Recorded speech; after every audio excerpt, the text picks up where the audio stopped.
Well, Damon, is Caleb Love ever going to score 20 plus against a team that's actually good? Is Tommy Lloyd destined to be one of the greatest coaches in college basketball history? We have all the answers for you today on the AZ Wildcats podcast in 30 seconds. Don't you go anywhere.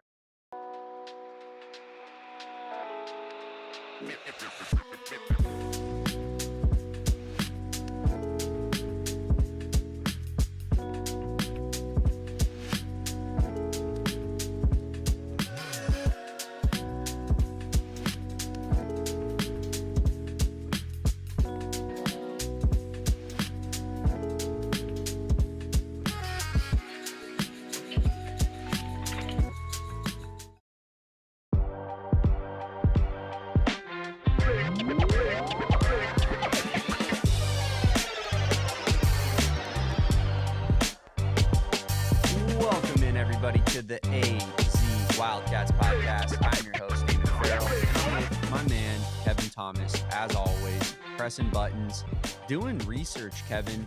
All types of research today, Damon. Inside baseball, Kevin texts me at 3 a.m. last night, on the dot, I'm pretty sure, on the button, Kevin. Something like that, yeah. And you go, we're done a lot of research for today's show. Yeah, Damon. I mean, I had to. It was a monumental moment for Tommy Lloyd and I mean, in the other way for Caleb Love, but I had to do some research because we have some topics to talk about today, Damon, that are, I think pretty, they shine a light on a lot of things, you know, Damon? They shine a light on a lot of trends that Arizona basketball are going through right now. We're going to talk a little bit about that, but let's start with last night, Damon. Caleb Love and the Wildcats were able to get the dub. Tommy Lloyd secures his 100th career NCAA head coaching victory. Huge accomplishment for him personally, and we have all his I almost said post fight again. Post game press conference clips here, Damon. Dude just loves octagon. I just love glove. I just love glove. But but yeah, Damon. We're gonna break down some of Tommy Lloyd's press conference clips, and then later we're gonna get into what Caleb Love does versus top 50 teams versus what he does versus the rest of the field, and boy is it shocking. So spoiler alert, it's not pretty. Tommy Lloyd did have a lot to say though, as you mentioned. After last night's, ended up being kind of a blowout victory of Oklahoma State. That final 10 minutes of that second half wasn't really much in question. But the Wildcats took care of business against a basketball team that they should take care of business against, Kevin. Yeah, they really did, Damon. And I think one thing that stood out to me was overall, they didn't seem too satisfied with their performance as a group. The trio that we were about to show was Trey Townsend, Tommy Lloyd, and Caleb Love.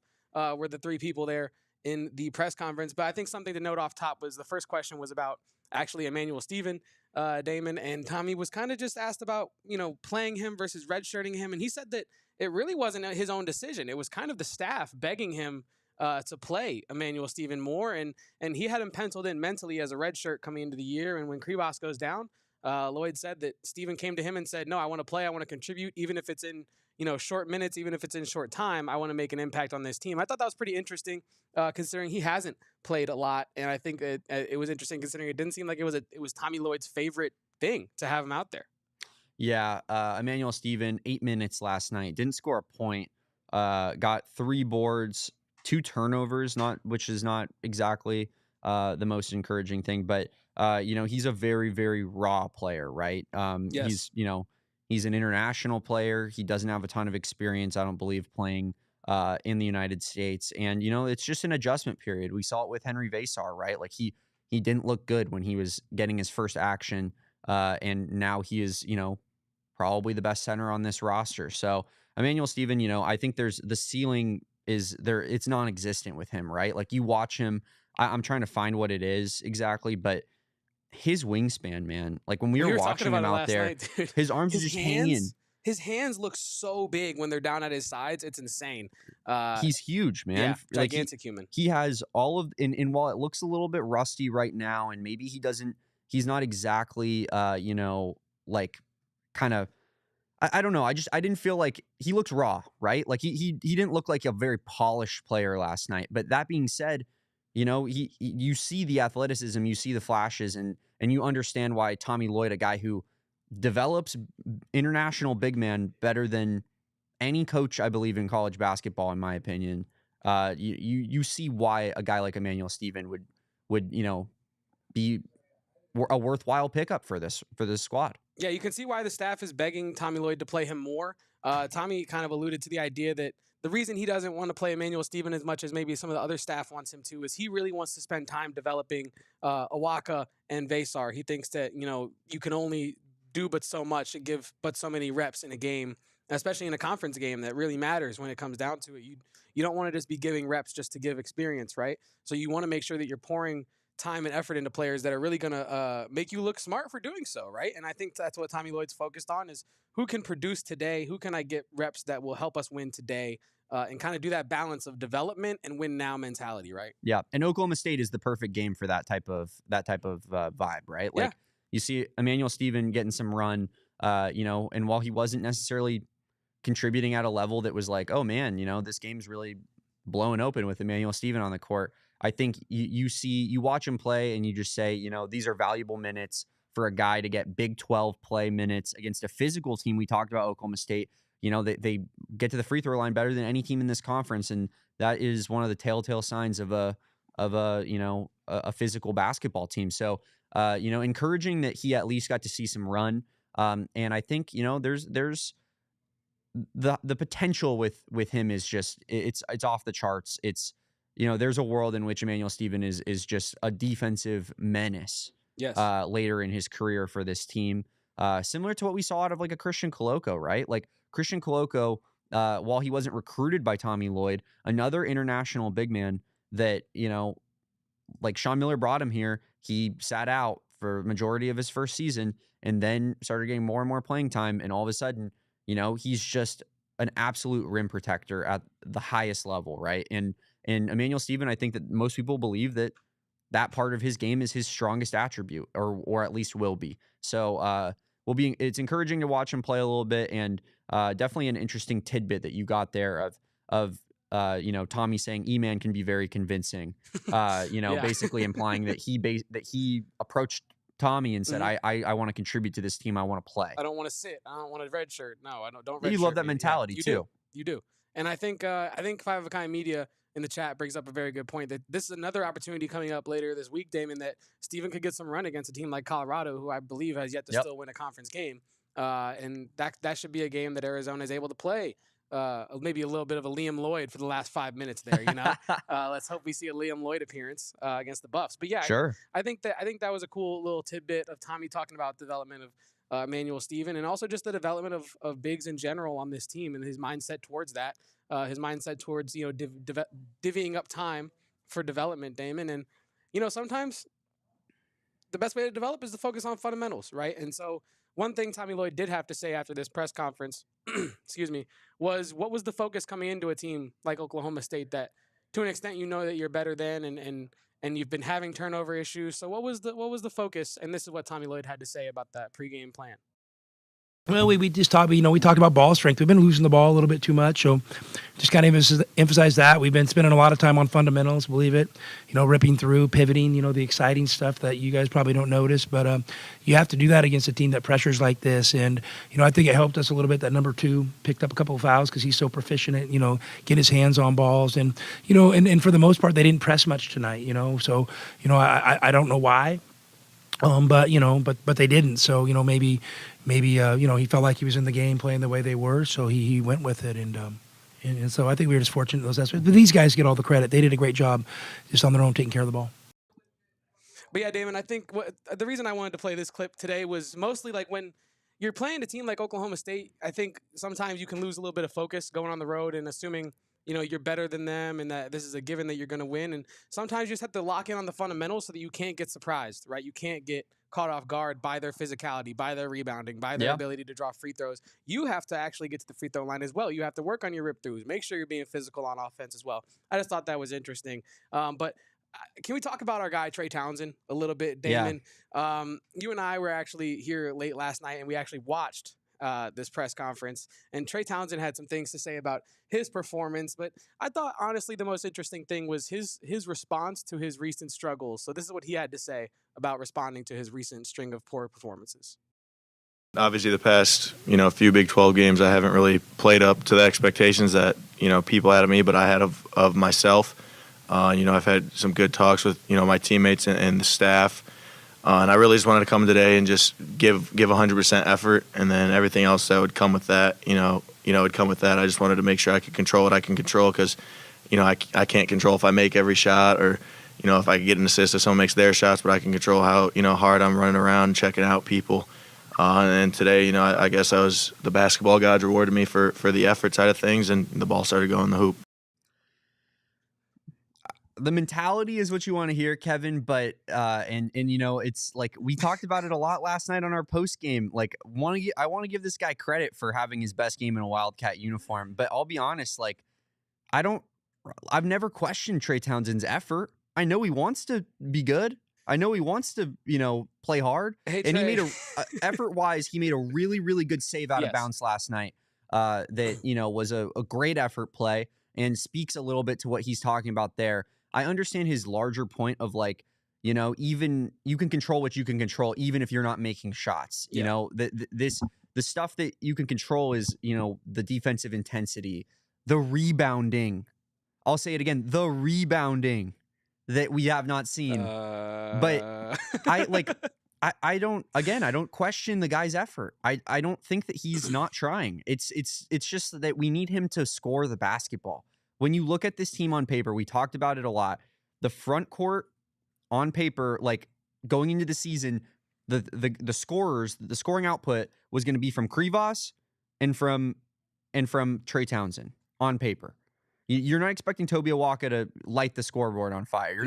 You weren't really expecting much out of Henry Vasar at all. No. Carter Bryant is a freshman.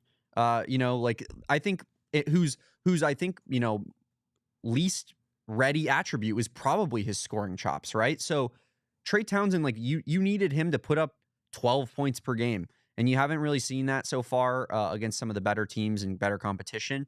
You saw it last night, and hopefully that continues. Yeah, Damon, and I think when the question is asked, like, hey, Mr. Townsend, you played your best game all year. What'd you change? What was different? I played really hard and I got rewarded.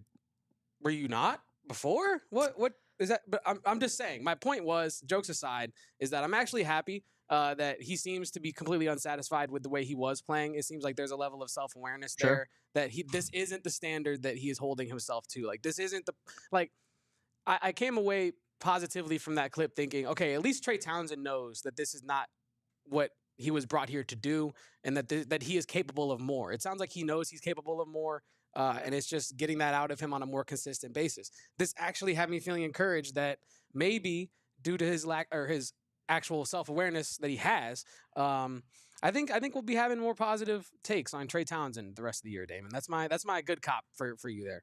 All right. I appreciate the good cop. I mean, like, dare I say it, can't really get worse. I mean, I know he had a good game last night, but I would hope that it's really only up from here. But I hopefully we see more of what we saw from Trey Townsend last night. Hopefully. 7 of 8 shooting. I mean, I don't expect that, but just anything above 50% shooting with, 4+ rebounds, and I'm celebrating in the streets at this point, Kevin. I don't know about you. Yeah, no, and we were talking last night about another player that got hot from behind the field, and that was Marchellus Avery, Damon. And you and I were talking about Steph Curry. Avery Curry. We were talking last night about Tommy Lloyd's in-game adjustments and what the flaw there might actually be. And Caleb Love here said something really interesting about the game plan coming into the game and how they stuck to the game plan despite Avery kind of just getting his streak going there. Knew, he had a great shot fake. And that he was aggressive coming into the game, and then obviously he showed that on the court today. So I mean he that's what he did. He scored the ball. That's what kind of his role was on that team, and we did our best with trying to defend him as best as we could, and he kind of had it going a little bit, but our guys we stuck to the game plan and kind of tried to shut everybody else out and as much as we could. Want to hit on something there that Caleb Love said at the end of that statement there, Kevin. He says we stuck to the game plan, and I think that that's something that me and you, at least watching this season from a little bit more of a breakdown perspective doing this show, I think we've come to realize that, or at least our thought process as to why there is one guy on almost every team that we played that is just unconscious, especially from 3 or from outside, right? Like not taking necessarily efficient shots is because that is the game plan. Tommy sees shots, they do their scout, right? They watch the film and they say, we'll live with that shot and we'll tip our cap to the other team if they're going to hit those difficult shots. I think in this circumstance, they watched Marchellus Avery and they said, if he's just going to hit threes with a hand in his mouth over and over and over again, you just put your hand up and you say, hey, we got beat tonight. That guy was better than us. And that's kind of, I guess, just where I think, Tommy Lloyd's game plan lies, right? Like, I think he's very stingent on that. I think he sticks to it. And the film study and the scout is the scout, right? Like this is what we want them to take. And so even if they hit them, we're not really making huge wholesale changes and adjustments to that plan. Yeah, and I think when, Caleb Love, you brought up how he said we stuck to the game plan. The next sentence was, we look to shut everyone else out and let him just do his thing. Because one player on most nights is not going to be able to defeat a team, right? Yeah. So I think that Tommy Lloyd is kind of relying on his analytics in a way of you and I were talking here last night about how analytics guys can kind of be a little rigid when it comes to the strategies that they employ and the adjustments that they make, because the numbers are the numbers and they tell you what is going to happen. That's what they're thinking, right? And I believe I've heard Tommy Lloyd, even in the past, defend his three-point defense by saying, well, like the idea that college kids just don't make threes with consistency, which is true. And I think that maybe Tommy Lloyd is really relying on that belief and fundamental thought that he has that, let them shoot the shots that we think that they can't make because they don't make them most often. And sometimes that comes back to bite Arizona, Damon. For sure. And I'm interested to see how Tommy Lloyd can mold and meld his game plan as he evolves. And typically it comes back to bite Arizona in the tournament, I feel like, Kevin, because you don't make those adjustments. You say, hey, we are living with those shots. And then some guy just doesn't miss. He goes unconscious like we're talking about.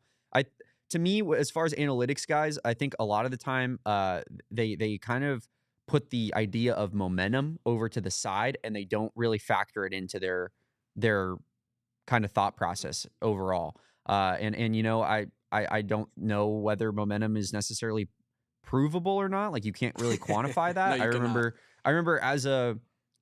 when I produced the PHNX Cardinals show here at our network, and when they were in training camp, I was at the Cardinals stadium at State Farm Stadium in Glendale. Jonathan Gannon was talking, and he was asked specifically about momentum and if it's real. And Jonathan Gannon said, we just researched it for the entire offseason. And then they were like, is it real in your opinion? And he said, we don't know. So it's like they went back to like ancient times looking at history and wars to look at momentum, and they still don't know whether or not it's real. I'm of the opinion that it absolutely is real. Like you have a guy like Marchellus Avery, even though those shots are difficult shots, he's seeing it go through the hoop. That confidence is raising, and all of a sudden he feels better and better about each shot that he's taking, and he's getting more reps at doing it.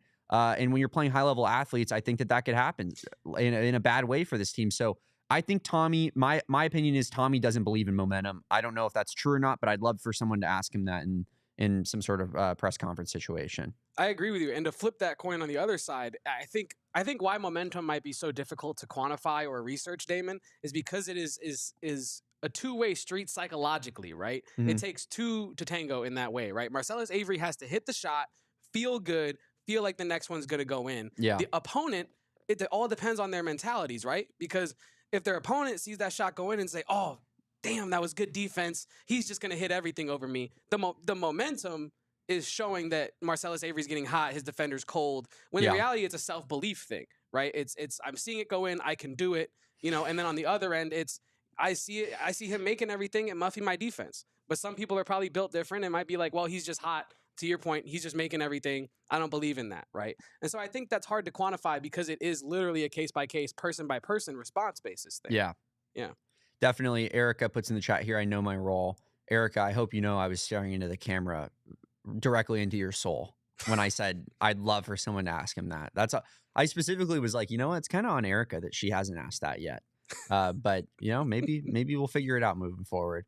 Kobe says you can't quantify momentum, brings up the hot hand fallacy, and basically says what we're saying here, Kevin, which is, you can't quantify it, but it does feel like it's definitely something that is real when you're watching sports. Like I just disagree wholeheartedly with the like full scale analytics people that are like, oh no, you can't really like bank on that whatsoever. I just think that's, you watch it happen on a consistent basis.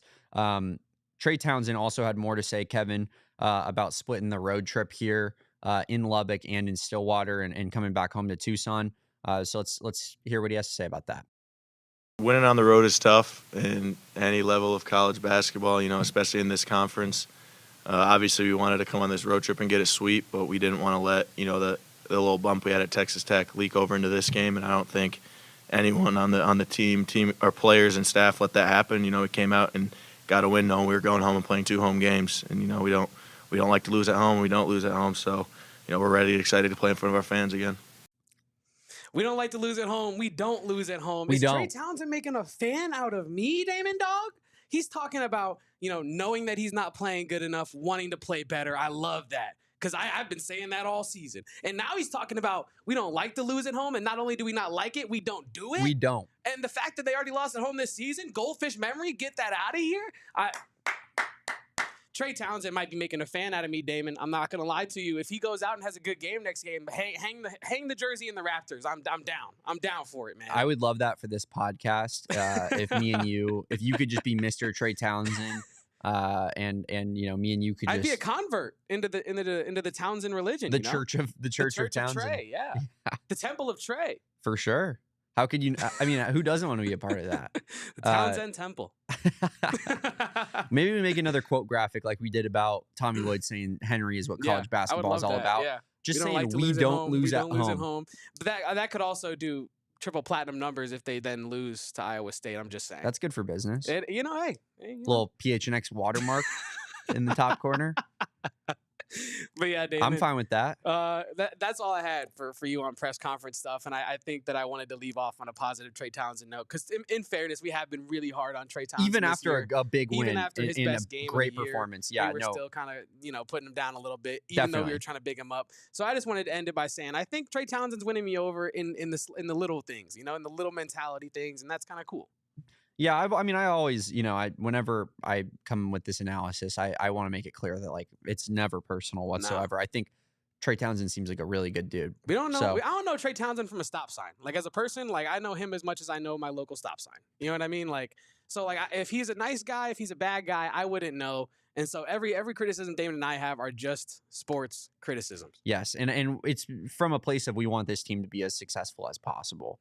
And, I think the level that we expected Trey Townsend to play at hasn't been to par yet, but you saw it last night, and hopefully it continues a little bit more. And against some of the better competition that we play, we're going to have a little bit more on that better competition, Kevin, and how Arizona's number 1 player or returnee on paper going into this season has fared against top competition versus lowly competition. And that's coming right after this break here on the AZ Wildcats Podcast.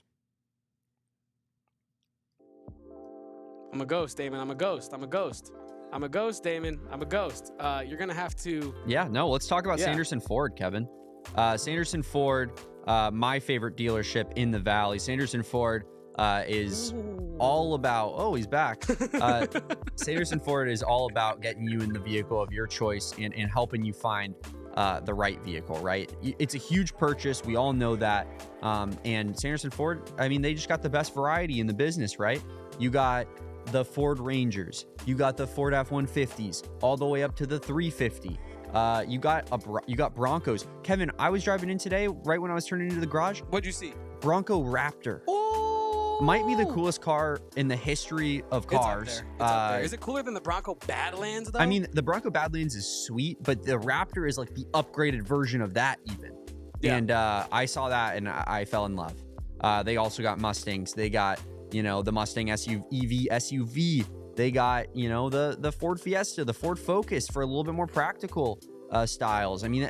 Ford has everything, and Sanderson Ford specifically has everything. Our friends over there are just great people, great folks, great individuals, and they're going to treat you like family and help put you in the car of your dreams.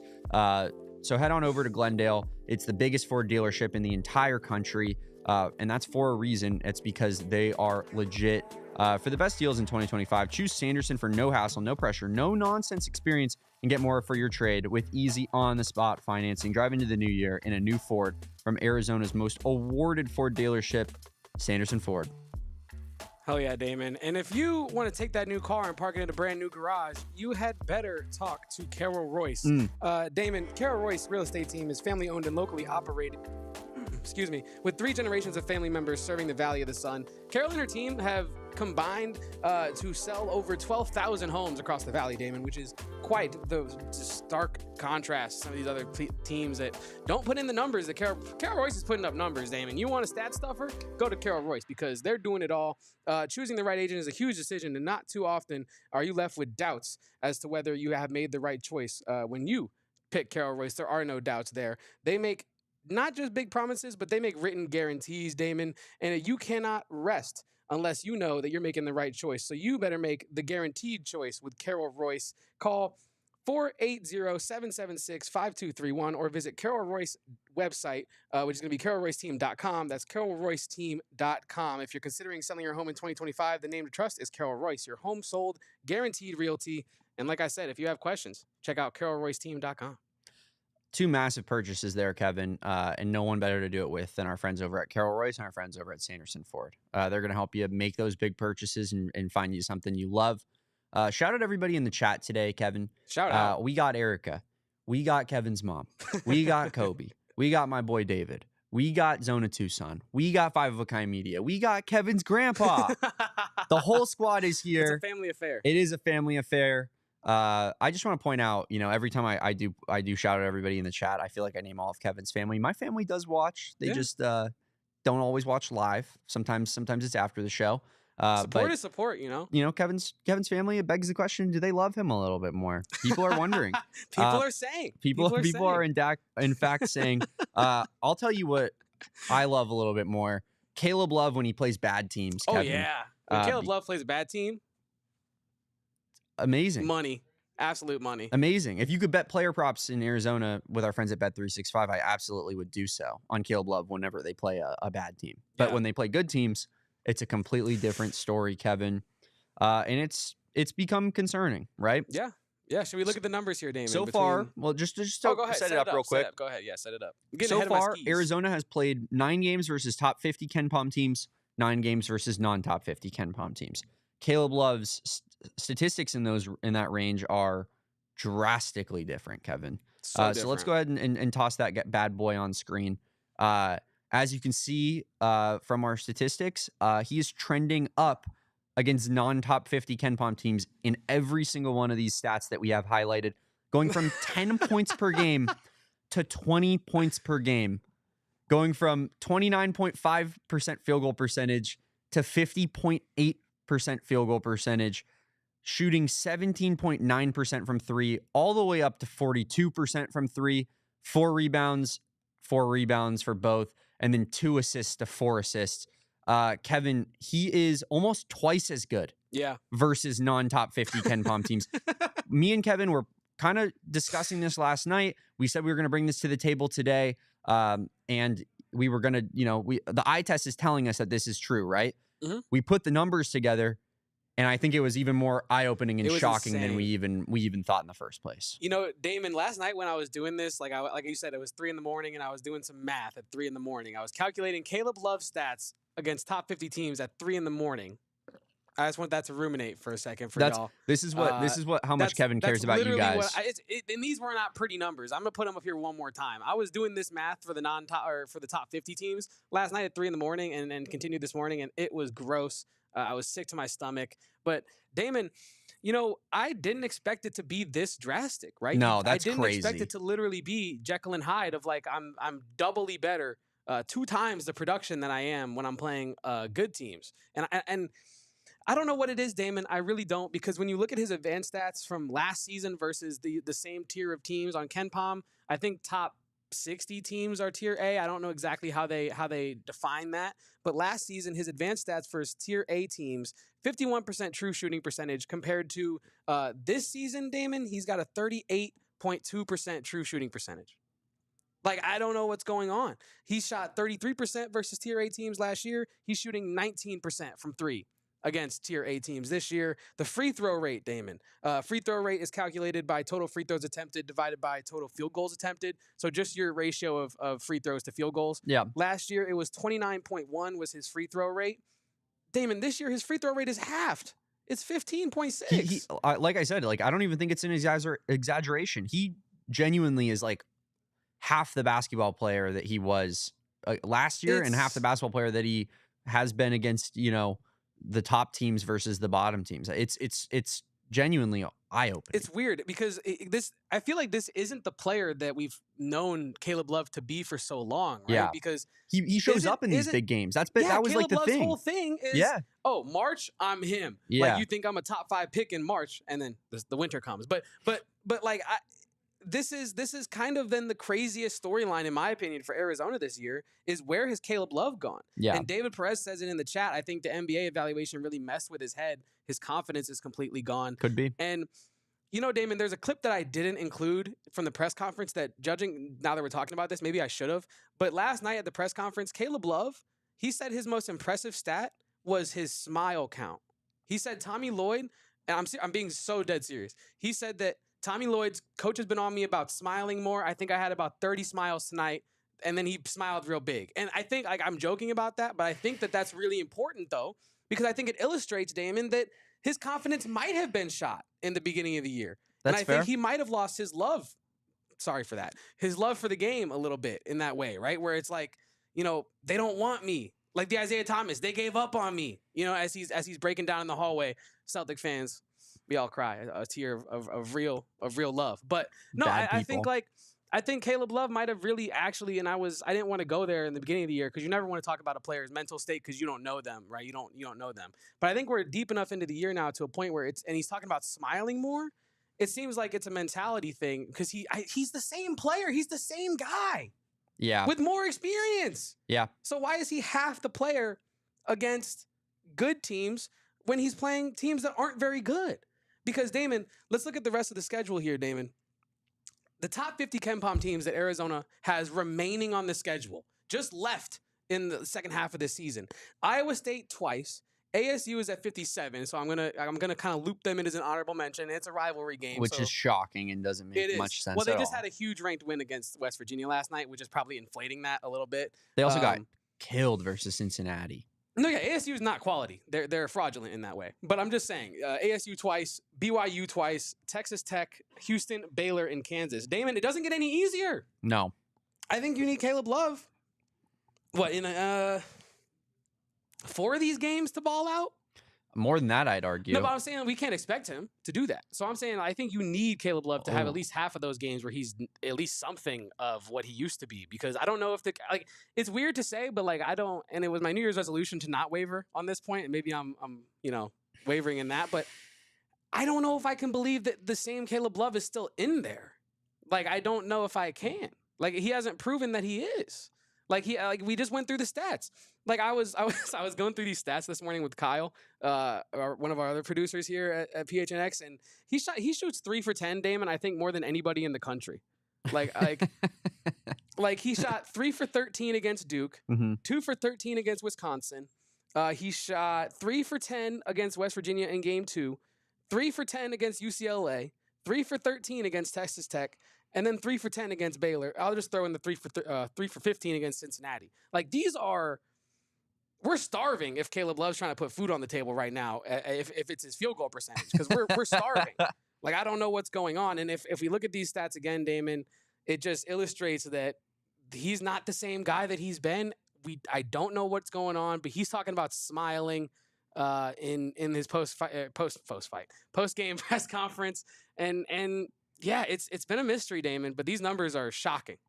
Yeah, I think the point you make about smiling is, while I maybe scoffed at it at first, and yeah, that sounds like some Mickey Mouse Disney stuff. At the same time, the point you're making, I think, is fair. He clearly that's something was wrong earlier in the season, and it was wearing on him. And Tommy and staff are now trying to be like, hey man, just be the same guy.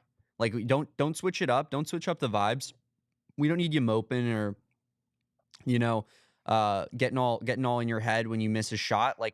the best version of this team, and we've talked about this a lot, is Caleb Love firing on all cylinders and being, the best scorer on this roster. And you need him to figure it out, frankly. Like this team is not going to have a deep tournament run if Caleb Love is going to continue to play the way that he has against the top competition so far this season.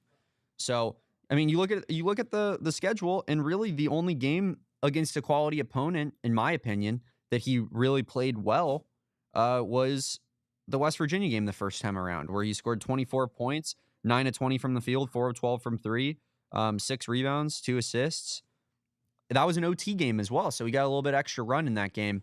Other than that, like, it's been a lot of Oklahoma State, TCU, Central Michigan, Samford. Like, those are the teams that Caleb Love is scoring against. TCU's not bad, but your point is still correct. Your point is still true. TCU's okay. They're 10-7. I'm not. They're well coached, and like they play hard, and they're tough. I'm with you on your point. I don't mean to derail you. I'm with you. No, I think you need Caleb Love to figure it out, and hopefully this is one baby step towards that being in the right direction. Play free, absolutely, David Perez. I think that's a good way of putting it. Like, this team isn't getting to where we want to go without Caleb Love. So this team also gains nothing if he's gonna pass up shots that he normally would take if he was feeling it. And I think you hit it on the head when you said that, the way that he is body language wise and just emotionally on the court bleeds into the other teammates, right? Yeah. And that's something he said in the second half of the answer I just alluded to earlier in that press conference, which really has me thinking I should have played the clip today. But he mentioned how, Tommy Lloyd's telling him, like, you can't mope out there. Like, people are looking at you as like a subconscious leader. Yeah. Right? You might not be the most vocal leader. You might not be, the rah-rah guy, but you're our, most talented, most accomplished player. So people, if you're moping, are going to look around and be more inclined to frustration, right? And so, yeah, I think, Damon, it is a bit of a mystery to me as to what's been going on with Caleb Love, but I think we're starting to figure it out. I think it's starting to become more clear as to what's been going on with Caleb Love, and the stats are insane though. Like, I don't know what about your mentality doesn't let you score more than 15 against good teams, but yeah, it's been quite the battle for Caleb Love this year, Damon, and I hope it gets better. Like, I have some faith left that he can still turn it around in some of these tougher games in the second half of Arizona's schedule, but the evidence is just waning and waning, and the numbers are pointing us in the opposite direction. And I think this is an interesting conversation maybe for another time, but this is one of Tommy Lloyd's most interesting coaching jobs, I think, this season. Like, all the different things he's having to juggle from a lineups perspective, from a player development perspective, from a what did I expect coming into the year to what do I have in January. I think this is one of Tommy Lloyd's most intriguing coaching jobs from start to finish, and I'm excited to see how he ends it here, especially with Caleb Love and some of the other guys that he's trying to develop this season. I think Tommy Lloyd's best coaching job, just like off the top of my head, has got to be that first year. Yep. Given that he didn't recruit any of those players, and that was probably the best team that he's had thus far. Which I know that raises eyebrows for a few people. Like, he obviously didn't recruit a Ben Mathurin or a Azuolas Tubelis or a Christian Koloko, but he was able to get those guys in building, keep them in building because a lot of them entered the transfer portal and decided to come back, and then have a good team with Kirk Reese starting at point guard, which is a feat in and of itself, Kevin, as a 1 seed. But after that, it's been a little bit more of a drop off. I think you see this team coming into this year, and I think you gotta love the way that Henry Vasar has developed. You gotta love the way that Jaden Bradley has kind of taken the reins as the emotional leader of this team, really quietly too. Yeah, quietly. The way in which KJ Lewis has kind of broken out of a funk that he had earlier in the season. The way in which Carter Bryant has been kind of slow played into the role that he is now and just continues to get better and better. So, I think all in all, this is absolutely one of Tommy's best coaching jobs in his 4 seasons here. Obviously a lot of time left on this season, but that's why I said intriguing, because the result is still yet to be determined. Definitely. But I think intriguing is absolutely the right word for it, because I still think the ceiling is really high. And yeah, I mean, it wasn't like a necessarily like, set together roster, maybe like even a next year might look like, potentially with the incoming freshman class. I I really love what I'm seeing out of this. Kind of just how this team has progressed as the season has gone on, and they're figuring out how to win games even when they're letting up leads late. They're in tight games and they're winning them this time around instead of just losing every close game that they played in like they did in non-conference. Yeah, and we are gonna talk more about Tommy Lloyd's overall coaching acumen here in the next segment as we celebrate his 100th career victory and kind of break down where that puts him in history. But I think you're right, Damon, that Tommy Lloyd's, I think the result of this season, I feel like, is going to really influence a lot of fans' opinions on what he can do, fair or unfair, right? But I think that, because you mentioned how high the ceiling is, right? Which is so true. But I also think that the floor for this team is still quite low. I think there's still a chance that because they're in such a tough conference, that things can really go downhill if something were to go left or things were to go wrong in some of these games. Because, Damon, that's a fair point. This team's been very up and down. This team is consistently growing, as well, consistently developing. But the performances have left a lot to be desired consistently. And I think that, we've talked about it with Caleb Love, but it kind of applies to the team as well. How many times can you kind of struggle in these games and not be fully punished for it? And still, how many times can you blow a 19-point lead or a 15-point lead and not be punished for it? So Arizona is surviving these games. They're getting by. They're getting W's. But the development is necessary, and it needs to continue if Arizona is going to be what we think they can be in March, because this team is not that yet. Yep. Got another game this week on Saturday against Colorado is at 1 p.m. Kevin and I are going to have you covered as far as that goes. Should be another easy victory, Kevin. Should be another kind of, and I know Oklahoma State kept it close for a while. Oklahoma State's at least a decent team. But they're a lot better than Colorado. Yeah, Colorado's not even that. Colorado 0-7 in conference right now. Lost to Oklahoma State by 10 points when they played them. So got to win that game and got to win it handily to feel good about the direction of this team, in my opinion. But nice little stretch here for Arizona to kind of get right.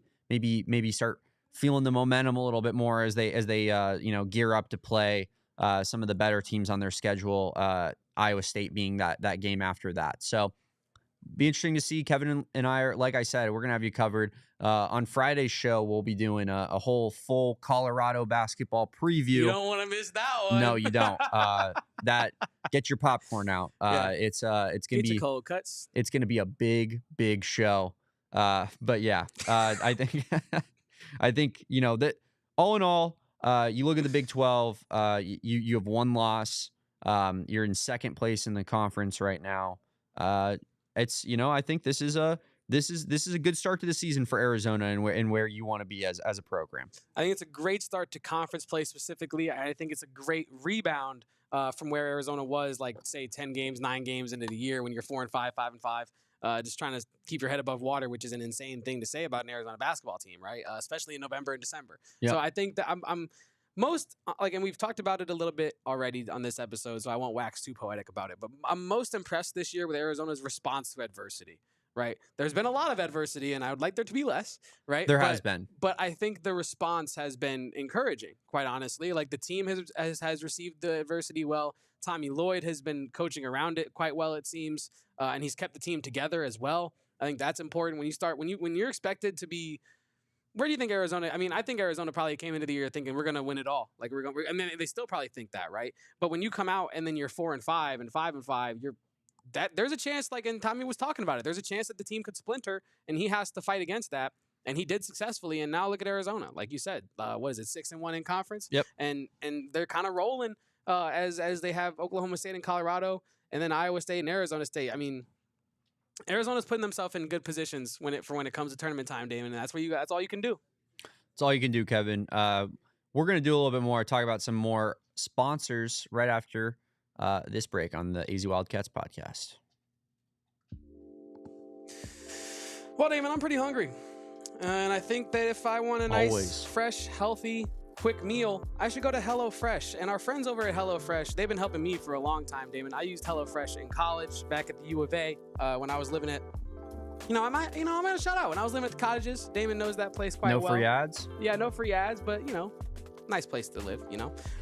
When I was living out there, I used to use HelloFresh literally all the time. They would deliver fresh ingredients right to my doorstep, Damon, and it was such a help because when you get back from class, the last thing you want to do is go to the freaking grocery store and have to lug your cart around, find ingredients, look at a recipe online, shop according to the recipe, and no.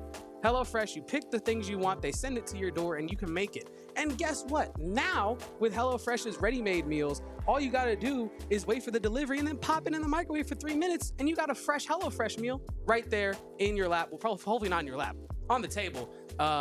And it's as easy as that, Damon. You can get up to 10 free meals and a high-protein item for life at HelloFresh.com/Wildcats10FM. 1 item per box with active subscription. Free meals applied as discount on first box. New subscribers only, varies by plan. That's up to 10 free HelloFresh meals. Just go to HelloFresh.com/Wildcats10FM. Damon, this is America's #1 meal kit. You'd be a fool to not want to get involved, quite honestly. So that's why you gotta go get those 10 free meals with Wildcats 10FM.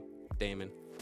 Yup. And then also, if you want to elevate your brand, head on over to brandedbills.com because they got all the best customizable apparel from hats to t-shirts.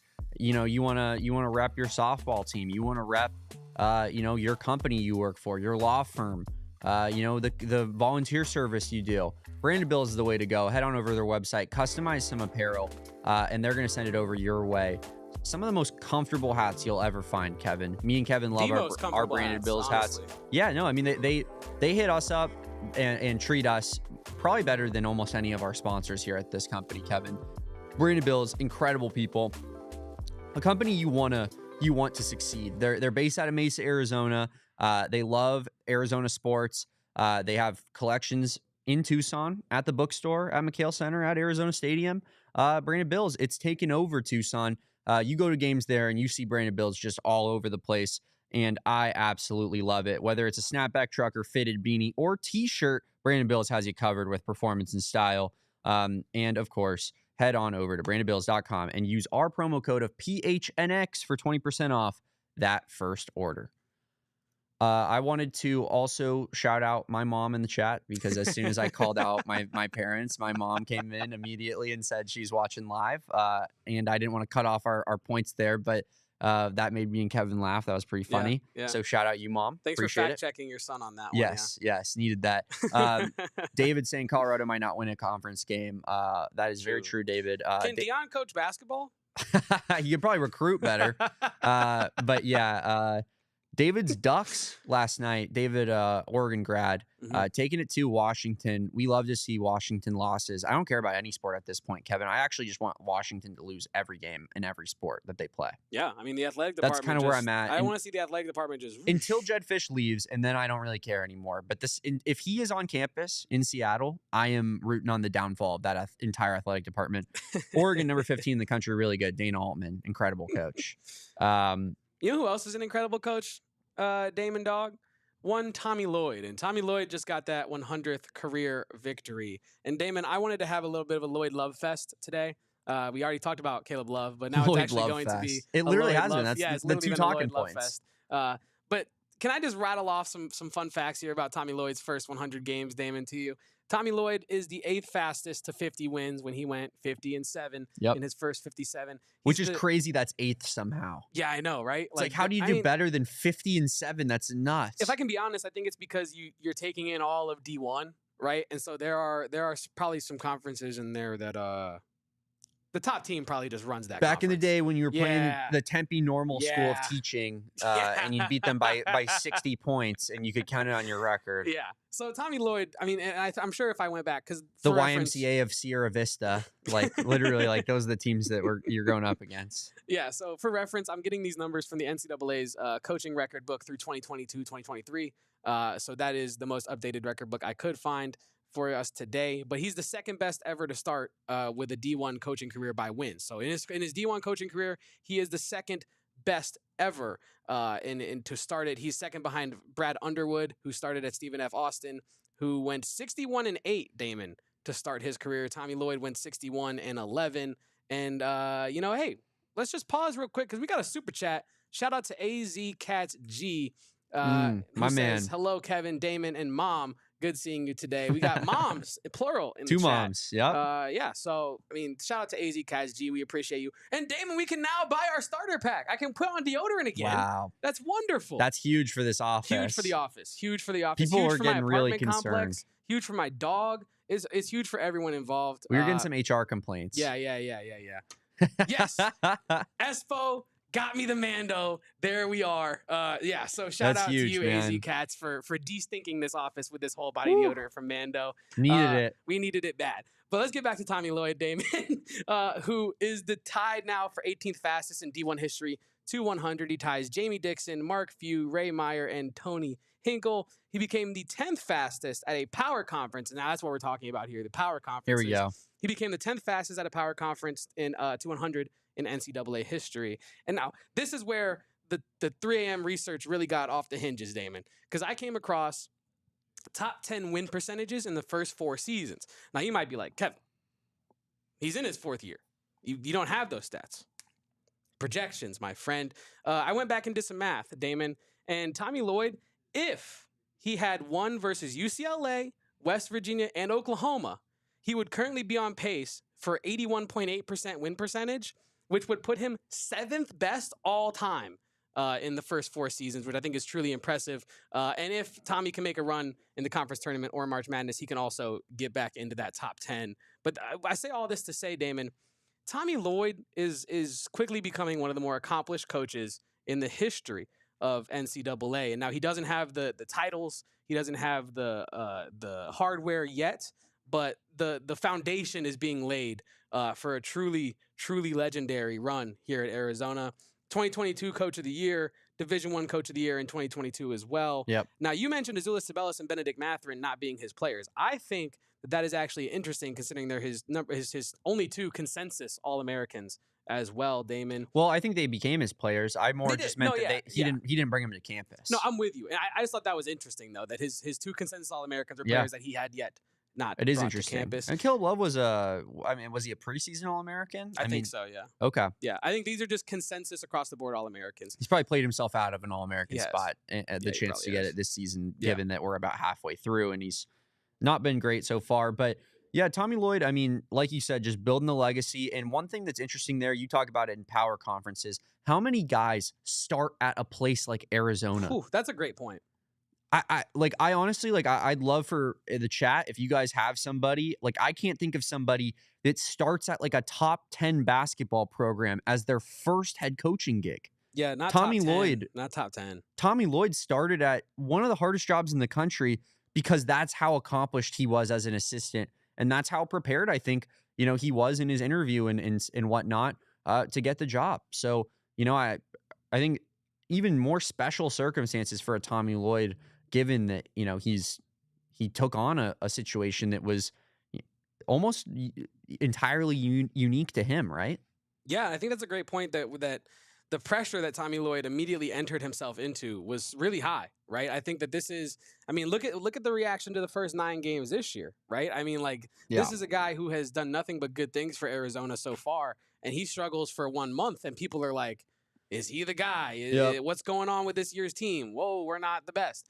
I think that this just shows his ability to handle pressure, coach under that pressure, and that he wants this. Tommy Lloyd wants to make Arizona continue to become a household name. And I think, it's not explicitly his goal, but I think, at the end of the Tommy Lloyd run here, I think we're going to be looking at Arizona as an undisputed blue blood of the sport, right? I love that. We feel that they're a blue blood. You and I do. Maybe you don't. I think we're on the bubble. We're on that bubble, right? We are right below where the blue bloods. For me, the blue bloods are, and feel free to disagree with me, but for me the blue bloods are North Carolina, Duke, Kansas, and UCLA, and maybe Indiana. But I think that's kind of the borderline there. Those 4 I'm locked in on. Yeah. I'm with you. Did I say Kentucky?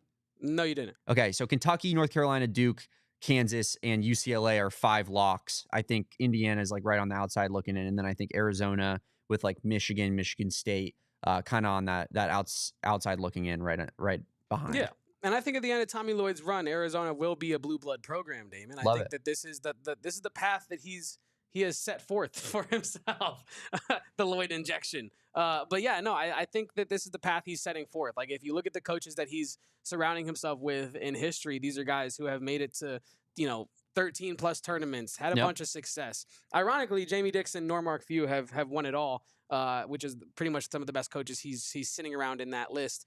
Yeah, I mean, Mark Few, but, that one's kind of wild. right? Jamie Dixon, yeah. I feel that. But The Mark Few thing was insane to me. Like, yeah, I mean, he's made it to a championship game. Yeah, he has. 2, right? Yeah, 2 Final Fours. He lost like 2 in like 4 years, which was, I mean, that's got to be killer as a Gonzaga fan.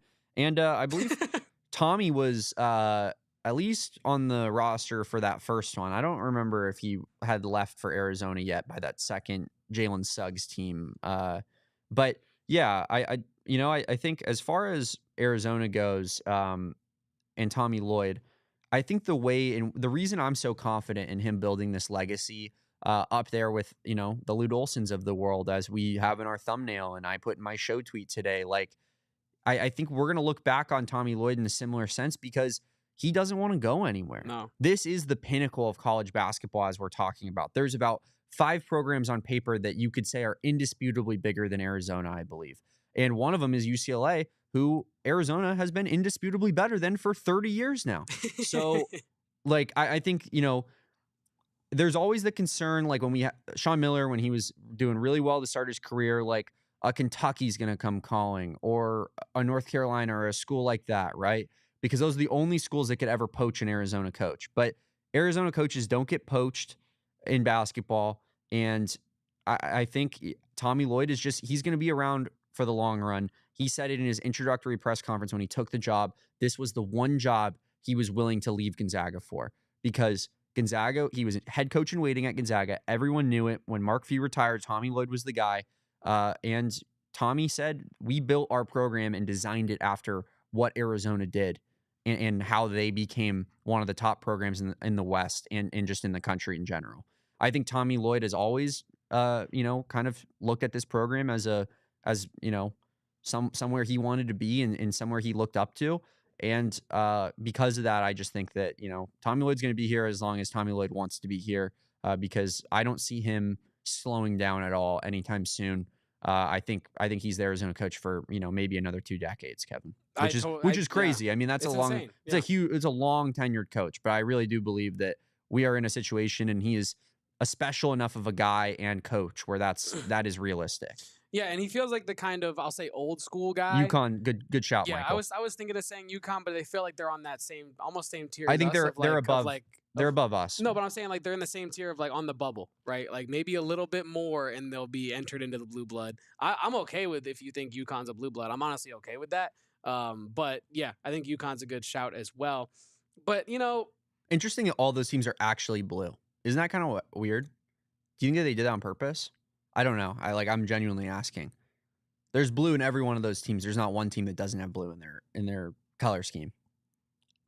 Yo, you're right. You're actually right. I'm trying to think of a team that would be Indiana. Like red. I guess Indiana, but they haven't. Really and they're on the cusp. Yeah, they haven't really done anything recently. No, it's been a long time. Bob Knight ain't walking through that door. That's crazy though, Damon. Maybe that is why they call it that, but I don't think that's why they call it that exactly. But that's crazy that's ironically happened in that way. That you kind of just broke my brain with that one. I'm not gonna lie to you. But yeah, no, I think you're right on the money. I think Tommy Lloyd is the kind of guy. That's what I was saying. He's an old school kind of mindset where I think he wants to build something and see it through. And I don't think he's looking like a leapfrog situation where how fast can I get the Duke job? How fast can I get the Kentucky job? How fast can I? No, he has one of those jobs, and it's Arizona, and he wants to build it into a job that everyone says, wow, that's just Tommy Lloyd's program. That's what Tommy Lloyd's programs do. They just go into March and blah, blah, blah, right? Yeah. That's what he wants, I think, it to look like. He wants it to be a well-oiled machine of just making people proud of Arizona basketball on a year-in, year-out basis, which I think is you love to see that as a fan, right? Like you do. And I think that have trust in him like that. This is the type of place where he'll stay for a long time. Yeah. Because I think he was settled in Spokane, which is a city, but not a big one. And Tucson is, kind of like the biggest little city in the world, I feel like. Like everyone knows everybody and kind of got that small town vibe to it, even though there's a million people.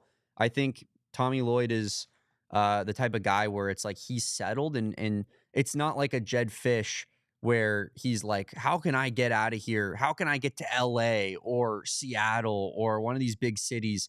And I think in part because of his family as well wanting that and desiring something bigger than Tucson. I think Tommy Lloyd's the exact opposite. He loves this place. If you're watching over with our streaming partners, head on over to gophnx.com.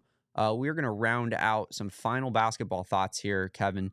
So I just feel like Tommy is just the type of guy where like a community like Tucson is exactly where he wants to be. And I think that helps Arizona kind of build as well. But that being said, you need to win games in the tournament for you to be here for 2 decades. You can't just make Sweet 16s and people will be satisfied by that. Will this team do it? I don't know. We'll see. Damon, Drop it in the comment if you think so. Sorry to cut you off there, but you kind of queued me up. Like, you kind of read my mind. It was kind of scary, Damon, because I was literally going to say I have a not so fun fact for you as well about the Tommy Lloyd 100th victory. Like I said, he tied for 18th fastest in all of D1 history. Yep. Not so fun fact, Damon, as you look through the 4 coaches that he is tied with, like I said, Hinkle, Meyer, Few, and Dixon, 0 national titles, and I believe just the 3 or 4 Final Four appearances between all 4 of them, Mark Few having 2 of them. So I say all that to say that if Tommy Lloyd is going to do what we're saying he's going to do, which is make Arizona into a blue blood program, stamped forever, he's going to have to break some molds in terms of some of the coaches he's around. And I don't think that's really a real thing. Like, I don't think that that's a thing that, if you're tied for 18th, you're just destined to never win the Natty. But I think it's interesting that it doesn't necessarily mean that he's destined to win multiple titles and do all this just because he got to 100 so fast. It's hard, man. That's the tournament. The 100 games doesn't matter if you don't do it in March, right? That's why the tournament is what it is and why people love it so much, in part because any team can win in a one-off game, and it's single elimination 68-team tournament. Like, that leads to chaos. And Arizona basketball, like, even in my lifetime, but going beyond that, since Lute Olson took over, has probably had the best team in the country, like a solid 5 to 10 times in that time stretch, and has won national championship to show for it, in which they were a 5 seed, I think, and they won it all that year. Like, the one year that they did win, it was, I'm wearing the shirt today, Damon. I'm actually wearing the shirt that I got in the Arizona school store. Yeah, man. With the ring. Beast. 97. Beast as hell. But yeah, I mean, I just, it's wild. Like, this is a crazy sport in that regard. And it sometimes it sucks as an Arizona fan because we haven't put together those big runs, and, you lose one game and all of a sudden you're out. But yeah, man, I mean, Arizona they were a 4 seed, but they beat 3 number 1s on the way to that championship. Only time that's ever been done. Like, it's just, that's how crazy college basketball is. The team you don't expect to win it does win it. The teams you do expect to win it don't. So yeah, I think Arizona has to win games in the tournament, but easier said than done. Hopefully we do it this year. Yeah, finished 5th in conference that year. G&T Sullivan. Good little factoid. That's crazy. It is. 5th in conference is the year that they win the national title. I mean, like, in that stretch, Lute wasn't getting 5th in conference hardly ever. He was a top 3 conference team year in, year out. And, like, maybe that, hey, Arizona fans have expected Tommy Lloyd teams to come out the gate on fire every year. And this year they came out stumbling out the gates in November and December. And maybe that means that they're destined to fire through the finish line in March and April. And that's what I hope. Maybe we have another, up and down year that results in cutting down the Nets. Yep. It's slow and steady wins the race, Kevin. Yeah. It really is the name of the game. Like, I think the way Tommy views his team, he's fighting for how can we peak at the end of the season. Yeah, 1,000%. Based off of, how he's playing Carter and how he's playing Vesar and Townsend even? Yeah, Caleb Love and Townsend keeping their roles and still putting up the exact same, number of shots roughly on a game-to-game basis. Like, I just think that this is a slow cook, and, Arizona gets the bigger picture. Can they win in March? We will see. Kevin, that's going to do it for us today. Oh, yeah. We're going to be back on a Friday at noon previewing the juggernaut that is the Colorado Buffs basketball team. I'm sure our guys over at DNVR are hyped about that because they love they just love ball like that. They're just hoops heads. Yeah, I mean, you know? how could you not love Colorado Buffs basketball? I mean, It doesn't get any better than that. long legacy of just incredible. They actually are like a fine program. That's fine. Yeah, fine. That's fine. Yeah, they Yeah. have good years here and there, but not this year. We're going to be talking about that on a Friday on the AZ Wildcats podcast. I am at Damon Dog. That's DAWG. He is at Kevo Post. That's KEVOPOSTS. Sorry, I hiccuped there in between. KEVOPOSTS. We'll try it again. We are at PHNX_Wildcats on Twitter. Make sure you guys give us a follow. Sick Tommy Lloyd 100 win graphic. If you haven't seen it yet, give it a retweet, give it a like. Like this video if you haven't already. 15 likes, kind of weak. Kevin, not going to have a good night's sleep with that. I will be up till 6 a.m. tonight for sure. That's why he was up morning. till 3 a.m. actually yesterday, is because there wasn't enough likes on the post-game show. But he'll be up real late tonight if that 15 number holds. Hit that like button. Subscribe to this channel if you haven't already. Does us a solid favor. And we will catch you next time on the AZ Wildcats post-game show. Bear down. Peace. Go Cats. We all silly like the mayor.